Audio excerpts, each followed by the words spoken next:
Assalamu alaikum. Today we are going to discuss consolidation, the basic concept of consolidation. What is consolidation? So, what elements we are going to discuss about consolidation today? So, we are going to discuss the basic concept of consolidation. Then we have to discuss PERP. What is PERP? And then we have to discuss profit and loss, consolidated profit and loss. So, what is consolidation? Consolidation क्या है? Consolidation ये है, आप consolidation में करते क्या हैं, हम लोग सुनते रहते हैं कंसोलिडेशन करनी है। तो जो कंसोलिडेटेड अकाउंट्स होते हैं या ग्रुप ऑफ अकाउंट्स होते हैं, उनका मतलब ये होता है कि जब दो कंपनीज के अकाउंट्स को हम मर्ज कर देते हैं, उस मर्ज करने के प्रोसेस को हम लोग क्या बोलते हैं? कंसोलिडेशन बोलते हैं। ठीक है। अकाउंट्स को मर्ज कैसे करना है कि आपका प्रॉफिट एंड लॉस है या स्टेटमेंट ऑफ फाइनेंशियल पोजीशन है, प्रॉफिट एंड लॉस है, तो आपने दो कंपनीज के अकाउंट्स को मर्ज कर दिया। ठीक है। तो आप उसको क्या बोलोगे? कंसोलिडेशन बोलोगे। अब कंसोलिडेशन हम लोग करते क्यों हैं? कंसोलिडेशन हम इसलिए करते हैं कि जब भी एक कंपनी दूसरी कंपनी को एक्वायर करती है, मतलब खरीद लेती है, और उस कंपनी के सिग्निफिकेंट इन्फ्लुएंस होता है या सिग्निफिकेंट डिसीजन मेकिंग कर सकती है। जब एक कंपनी दूसरी कंपनी को एक्वायर कर लेती है, सिग्निफिकेंट डिसीजन मेकिंग कर सकती है, सिग्निफिकेंट इन्फ्लुएंस है, तो फिर जो कंपनी एक्वायर कर रही है, उस कंपनी ने कंसोलिडेटेड अकाउंट्स बनाने, ये उसकी जिम्मेदारी है। तो जो कंपनी एक्वायर करती है उसको हम लोग क्या बोलते हैं? Parent company. और जो एक्वायर होती है उसको हम लोग क्या बोलते हैं? Subsidiary company. फॉर एग्जांपल अगर मैं बात करूं कि जिस तरह आजकल एक न्यूज़ चल रही है कि यू फोन ने एक्वायर कर लिया है टेलीनॉर को। अब यू फोन इस केस में क्या है? पेरेंट कंपनी है। टेलीनॉर क्या है? सब्सिडरी कंपनी है। टेलीनॉर अपने इंडिविजुअल फाइनेंशियल स्टेटमेंट्स भी बनाएगा, और यू फोन क्या करेगा? यू फोन अपने इंडिविजुअल फाइनेंशियल स्टेटमेंट्स भी बनाएगा, but by law you phone ने क्या करना है कि उसने कंसोलिडेटेड अकाउंट्स दिखाने हैं। उसने अपना रिजल्ट भी दिखाना है और अपनी सब्सिडरी का भी दिखाना है। तो जो कंपनी एक्वायर हो रही होती है उसको हम लोग सब्सिडरी बोलते हैं, और जो कंपनी एक्वायर कर रही होती है उसको हम लोग क्या बोलते हैं? पेरेंट बोलते हैं। अब फॉर एग्जांपल यू फोन की अगर हम बात करते हैं, यू फोन ने सब पेरेंट को उसको एक्वायर किया, टेलीनॉर को एक्वायर किया, और उसने फॉर एग्जांपल हम कहते हैं जी, टेलीनॉर ने शेयर इशू किए हुए थे, 100,000 शेयर इशू किए हुए थे। ठीक है। 100,000 में से 80% एक्वायर कर लिए किसने? यू फोन ने। ठीक है। 80% का मतलब कितना है जी? कि 80,000 शेयर्स यू फोन ने एक्वायर कर लिए। जब 80,000 शेयर यू फोन ने एक्वायर कर लिए, तो अब यू फोन के पास सिग्निफिकेंट इन्फ्लुएंस है, सिग्निफिकेंट कंट्रोल है। अब हम लोग क्या करेंगे? कंसोलिडेशन करेंगे। तो इसकी अगर हम बेसिक बात करें तो बेसिक यह है कि अगर 0 से 20% आप शेयर्स खरीदते हो या शेयर्स एक्वायर करते हो, तो आप उस केस में कंसोलिडेशन नहीं करोगे। आप उस केस में, वो सिंपल इन्वेस्टमेंट है, वो IFRS 9 के मुताबिक डील होगी। अगर आपने शेयर्स खरीदे, 20 to 50% के शेयर खरीदे हैं, ठीक है, इन बिटवीन दिस आपने खरीदे हैं, तो वो आपकी एसोसिएट कंपनी है, और एसोसिएट कंपनी के लिए आप इक्विटी अकाउंटिंग यूज़ करोगे। आप उसको भी कंसोलिडेट नहीं करोगे। कंसोलिडेशन कब करनी है? जब आपने 50% से ज़्यादा के शेयर्स एक्वायर किए हैं, 50% से ज़्यादा का कंट्रोल गेन किया है। ठीक है। तो आपने जब 50% से ज़्यादा का कंट्रोल गेन किया, तो आप उस केस में क्या करोगे? वो आपकी सब्सिडरी है, और सब्सिडरी के केस में आप क्या करोगे? कंसोलिडेशन करोगे। ठीक है। अब यहाँ पे एक छोटी सी चीज़ है। छोटी सी चीज़ ये है कि लेट से आपके पास 45% शेयर्स हैं, but still you have a power, you have a power to fire, to hire directors. मतलब आपके पास सिग्निफिकेंट इन्फ्लुएंस स्टिल है, आप इन्फ्लुएंस कर सकते हो, आप डिसीजन मेकिंग कर सकते हो उस कंपनी के, बट स्टिल आपके पास उसके शेयर्स कितने हैं? 45% है। स्टिल वो आपकी सब्सिडरी है, और आप उसके भी अकाउंट्स को कंसोलिडेट करोगे। आपकी जिम्मेदारी है, पेरेंट कंपनी की जिम्मेदारी है कि उसने पेरेंट प्लस सब्सिडरी के रिजल्ट्स को क्या करना है? प्रेजेंट करना है। ठीक है। तो हम लोग क्या करते हैं? सिंपल प्रॉफिट एंड लॉस बनाते हैं। कंसोलिडेटेड प्रॉफिट एंड लॉस का मतलब क्या है?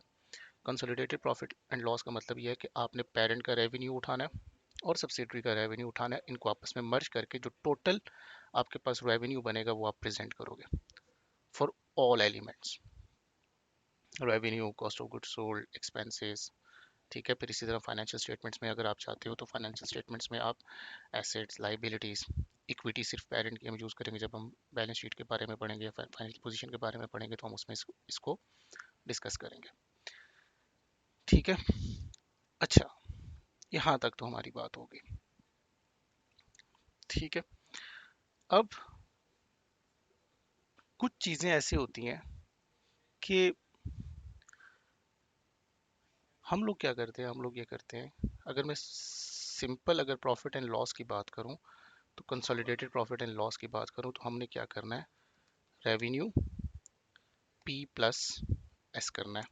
ठीक है, फॉर एग्जांपल आपको दिया जाएगा जी, रेवेन्यू आपको दिया जाएगा statement of profit and loss, किसकी, सब्सिडरी की, टेलीनॉर की। ठीक है, टेलीनॉर की दी जाएगी, उधर आपको रेवेन्यू बताया जाएगा फॉर एग्जांपल 100,000। आपको यू फोन का, ठीक है, statement of P N L दिया जाएगा, तो ये आपकी क्या है, पेरेंट कंपनी है, इसका रेवेन्यू आपको दिया जाएगा कितना जी, फॉर एग्जांपल 600,000। तो इन दोनों को ऐड करने का नाम क्या है, कंसोलिडेशन। ठीक है, अब प्रॉब्लम कहाँ पे आती है, पर क्या है, ठीक है, प्रॉब्लम कहाँ पे आती है, प्रॉब्लम ये है कि पेरेंट ने सब्सिडरी को सेल कर दिया। ठीक है, कोई भी गुड्स थी, कोई भी चीज़ थी, पेरेंट ने सब्सिडरी को सेल कर दी या सब्सिडरी ने पेरेंट को सेल कर दी। ठीक है, पेरेंट ने सब्सिडरी को सेल कर दी या सब्सिडरी ने पेरेंट को सेल कर दी, तो वो सेल्स नहीं कहलाएंगे, वो आपकी सेल्स नहीं है। अब लेट्स से पेरेंट ने सेल किया, यूफोन ने सेल किया सब्सिडरी को, तो यूफोन क्या कह रहा है जी, मेरे पास 600,000 की सेल्स है, बट इस 600,000 में फॉर एग्जांपल हम कहते हैं जी 50,000 की सेल्स कौन सी हैं, 50,000 की हमने सेल्स किसको की है, टेलीनॉर को की है। तो इसका मतलब है यूफोन ने तो अपनी सेल्स को एक्स्ट्रापोलेट किया हुआ है, ओवर स्टेट किया हुआ है। तो ओवर स्टेटमेंट का मतलब ये है कि ये हमारा रेवेन्यू है, रेवेन्यू नहीं है। फॉर एग्जांपल अगर मैं बात करूं कि जो आपके कंट्रोल में है, जो आपके सिग्निफिकेंट कंट्रोल में है, उसको आप क्या कर रहे हो, आप उसको, आप ये कह रहे हो कि मैंने इसको सेल करके मैंने यहाँ से प्रॉफिट कमा लिया, तो दैट इज़ रॉन्ग, आप ऐसे नहीं कर सकते। ठीक है, तो whenever you are merging up revenue, whenever you are consolidating revenue, तो आप क्या करोगे, पेरेंट प्लस सब्सिडरी में से माइनस करोगे इंट्रा ग्रुप सेल्स। ठीक है, parent plus subsidiary minus intra group sales. तो ये जो सेल्स 50,000 की आपने की है, ये 50,000 की सेल्स आप इसको अपनी सेल्स रिकॉर्ड नहीं कर सकते, because you are selling those things to your own company. ठीक है, you are selling those things to your own company. मैं मतलब अब अगर हमारी एक जुबान में एक मुहावरा बोला जाता है कि अन्ना बंडे रेवड़ियाँ मुड़ अपने कार, कि आप अपने घर घर में ही बार बार आप कह रहे हो मैंने घर वालों को सेल करके मैंने उससे प्रॉफिट कमा लिया, तो दैट इज रॉन्ग। जब आप एक्चुअली थर्ड पार्टी से कमाओगे profit, that profit will be counted as your profit और सेल्स। अपने, आप अपने जो आपके इन्फ्लुएंस में है, जो आपकी वजह से चल रहे हैं, और आप उनको सेल करके आप कहोगे मेरी सेल्स हुई है, तो that is not your sales actually. ठीक है, तो इंट्रा ग्रुप सेल्स आप इसमें से माइनस करोगे। अब पर्प क्या है, पर्प ये है कि हम लोगों ने ये किया, हमने कहा जी 50,000 की हमने सेल्स की हैं। ठीक है, 50,000 की सेल्स की हैं, इस 50,000 की सेल्स में हमने कहा जी कि 25% क्या है, प्रॉफिट है, या 50% क्या है, प्रॉफिट है। ठीक है, अगर 50% की मैं बात करूं तो 50% मैं नॉर्मल बात कर रहा हूँ, मैं मार्कअप मार्जिन पे नहीं जा रहा, मैं कह रहा हूँ 50% इसमें क्या था, प्रॉफिट था, तो 50% कितना बनता है, 25,000। तो 25,000 क्या है, पर्प है। ठीक है, ये क्या है, प्रोविजन फॉर अनरियलाइज प्रॉफिट है, ये पर्प है, ये आपका प्रॉफिट नहीं है। ठीक है, अब होता क्या, होता ये है कि पर्प वो एलिमेंट है, इस चीज़ को आप अपने साथ बांध लें, इसको याद रख लें कि पर्प वो एलिमेंट है जो आपने, जो भी गुड्स अपने पास रिटेन रखी हुई हैं, जो भी गुड्स आपके पास रिटेन्ड है, वो पर्प है। जो आपने थर्ड पार्टी को सेल कर दिया वो पर्प नहीं है, बिकॉज आपने उस प्रॉफिट को क्या कर लिया, रियलाइज कर लिया। अब 25,000 आपका प्रॉफिट बन रहा था, उस 25,000 में से आपने कहा जी कि आपके पास आपने 50% जो गुड्स हैं वो बायर थर्ड पार्टी को सेल कर दिए, तो अब आपका पर्प का एलिमेंट कितना है? 12,500। ये 12,500 एक्चुअली अब आपका क्या है? पर्प है। ये अनरियलाइज प्रॉफिट है। बाकी 12,500 आपने रियलाइज कर लिया by selling those goods to third party. ठीक है। अब इसमें छोटी सी दो तीन बातें आती हैं। दो तीन बातें क्या हैं? If seller is parent and if seller is subsidiary. जो कंपनी एक्वायर होती है उसको हम लोग क्या बोलते हैं? सब्सिडरी। जो एक्वायर कर रही होती है उसको हम लोग क्या बोलते हैं? Parent. If seller is parent तो डबल एंट्री क्या होगी? डबल एंट्री क्या होगी पर्प के केस में? 12,500 की आप डबल एंट्री क्या करोगे? आप डेबिट करोगे ग्रुप रिटेन अर्निंग को, और क्रेडिट आप किसको करोगे? Group inventory. ठीक है। इफ सेलर है, इफ सेलर इज सब्सिडरी, तो आप डेबिट किसको कर रहे हो? सब्सिडरी की रिटेन अर्निंग को, या सब्सिडरी के आप लोग नेट एसेट्स को कर रहे हो, सब्सिडरी की रिटेन अर्निंग को कर रहे हो, और क्रेडिट आप किसको करोगे? ग्रुप इन्वेंट्री को। So this will be the double entry in case of parent and in case of subsidiary. ठीक है। सो पर्प क्या है? पर्प वो एलिमेंट है जो आपने अपने पास रिटेन रखा हुआ है from those intra group sales. तो पर्प की एडजस्टमेंट कहाँ कहाँ पे आपको नज़र आ रही है? आपको ग्रुप इन्वेंट्री में नज़र आ रही है, रिटेन अर्निंग में नज़र आ रही है अगर पेरेंट सब्सिडरी है, और तीसरी आपको ये कहाँ पे नज़र आएगी? Cost of goods sold. ठीक है।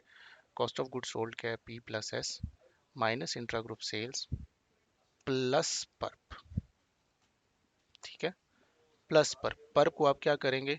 पर्प को आप क्या करेंगे? पर्प को आप ऐड करेंगे किस में? कॉस्ट ऑफ गुड्स सोल्ड में, टू इंक्रीज योर एक्सपेंसेस। आपने जो अनरियलाइज प्रॉफिट यहाँ पे वो किया हुआ है, ठीक है, अनरियलाइज प्रॉफिट आपने यहाँ पे जो वो किया हुआ है, अपने पास रिकॉर्ड किया हुआ है, आप उसको कम करने के लिए क्या करोगे कि आप अपने एक्सपेंस को बढ़ाओगे, कॉस्ट ऑफ गुड्स सोल्ड को बढ़ाओगे। क्यों? क्योंकि जो चीज़ें पेरेंट कंपनी ने अपने पास एज अ सेल्स रिकॉर्ड की हुई हैं, वही सेम चीज़ें सब्सिडरी कंपनी ने अपने पास एज अ परचेजेस रिकॉर्ड की हुई हैं। तो हम लोग इंट्रा ग्रुप सेल्स को रेवेन्यू में से भी माइनस करेंगे और कॉस्ट ऑफ गुड्स सोल्ड में से भी माइनस करेंगे, और पर्प के एलिमेंट को क्या कर देंगे? ऐड कर देंगे। ठीक है। तो आपके पास क्या आ जाएगा? ग्रॉस प्रॉफिट जो भी है,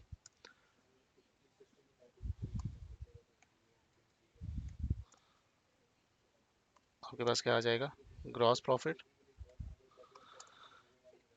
इसके बाद क्या है? आपके कोई भी एक्सपेंसेस हैं, फॉर एग्जांपल एडमिन एक्सपेंसेस हैं, तो वो भी क्या होंगे? पी प्लस एस होंगे। ठीक है। आपका कोई डिस्ट्रीब्यूशन एक्सपेंस है, वो भी क्या होगा? पी प्लस एस होगा। आपका पे रोल है, पी प्लस एस होगा। ठीक है। आप इसको one on one on a systematic basis आप इसको ऐड अप करते जाएंगे। तो दो एडजस्टमेंट्स आपने देखी हैं, इनको याद रखें। पर इंट्रा ग्रुप सेल्स, ठीक है, प्रॉफिट एंड लॉस में ये दो एडजस्टमेंट्स आपको नजर आएंगी, पर्प नजर आएगा, इंट्रा ग्रुप सेल्स नजर आएंगी। ठीक है। तो आपके पास क्या आ जाएगा? Net profit. ठीक है। इसमें से आपके टैक्सेस लेस होंगे, बाकी चीज़ें लेस होंगी, जो भी आपका वो फॉर्मेट है, आपके पास नेट प्रॉफिट आ गया। ठीक है।